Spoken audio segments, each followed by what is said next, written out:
മകരവിളക്കുത്സവത്തിനൊരുങ്ങി ശബരിമല സന്നിധാനം. നാളെ പുലർച്ചെ 2:46 മകരസംക്രമ പൂജ.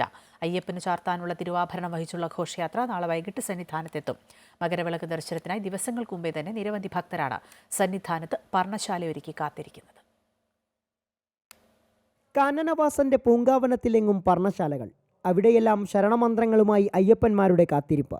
വ്രതശുദ്ധിയുടെ നാളുകൾക്ക് പൂർണ്ണതയേകി പൊന്നമ്പലമേട്ടിൽ തെളിയുന്ന മകരജ്യോതി ദർശിച്ച തിരുവാഭരണ വിഭൂഷിതനായ അയ്യപ്പസ്വാമിയെ കൺകുളിർക്കെ കണ്ട മലയിറങ്ങുകയാണ് ഈ ഭക്തസഹസ്രങ്ങളുടെ ലക്ഷ്യം.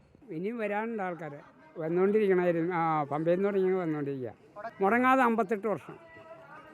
കഴിഞ്ഞ കൊല്ലം വന്നപ്പോൾ ആൾ പറഞ്ഞേ ഇനി ഞാൻ തമ്പായിനെ കണ്ടില്ല, അപ്പോൾ എനിക്ക് ഈ പ്രാവശ്യം പോകണം. അന്ന് തുടങ്ങി പൈസ കൂട്ടി വെച്ചു, ചില്ലറ കൂട്ടി വെച്ച് ഇപ്പം ഞങ്ങൾ കൊണ്ടുവന്നേക്കണം. മകരവിളക്കിനോടനുബന്ധിച്ചുള്ള പ്രത്യേക പൂജാ ചടങ്ങുകൾക്ക് കഴിഞ്ഞ ദിവസം തന്നെ തുടക്കമായി. പ്രാസാദ ശുദ്ധിക്രിയകൾക്ക് പിന്നാലെ ഇന്ന് രാവിലെ ബിംബശുദ്ധിക്രിയകളും ആരംഭിച്ചു.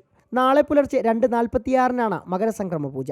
ഈ സമയം തിരുവിതാംകൂർ കൊട്ടാരത്തിൽ നിന്നെത്തിച്ച നെയ്യ് അയ്യപ്പ വിഗ്രഹത്തിൽ ചാർത്തി അഭിഷേകം ചെയ്യും. വൈകിട്ട് 6:15 തിരുവാഭരണ ഘോഷയാത്ര സന്നിധാനത്തെത്തും. തുടർന്ന് അയ്യപ്പ വിഗ്രഹത്തിൽ തിരുവാഭരണം ചാർത്തിയുള്ള ദീപാരാധന നടക്കും. ഭക്തർക്ക് മകരവിളക്ക് ദർശിക്കുന്നതിനടക്കമുള്ള സൗകര്യങ്ങളൊക്കെ തിരുവിതാംകൂർ ദേവസ്വം ബോർഡിന്റെ നേതൃത്വത്തിൽ സന്നിധാനത്തും പമ്പയിലും മറ്റുമായി ഒരുക്കിയിട്ടുണ്ട്. എങ്കിലും അസൗകര്യങ്ങൾ ഏറെയുണ്ടെന്നാണ് ഭക്തരുടെ അഭിപ്രായം. ഭഗവാന് തൊഴാൻ സൗകര്യമുണ്ട്, പക്ഷെ മറ്റുള്ള കാര്യങ്ങളൊക്കെ ഭയങ്കര പ്രയാസമാണ്. തൊഴുതുകൊണ്ട് മാത്രം കാര്യമായില്ലല്ലോ.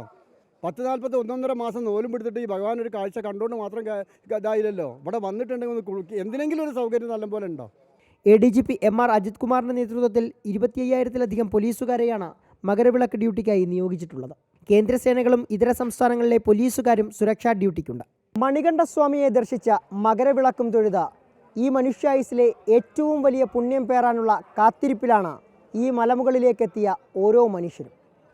സന്നിധാനത്തു നിന്നും ക്യാമറമാൻ പ്രദീപ് വാളത്തുങ്കലിനും വിഷ്ണുവിനുമൊപ്പം സുജിത് സുരേന്ദ്രൻ, അമൃത ന്യൂസ്.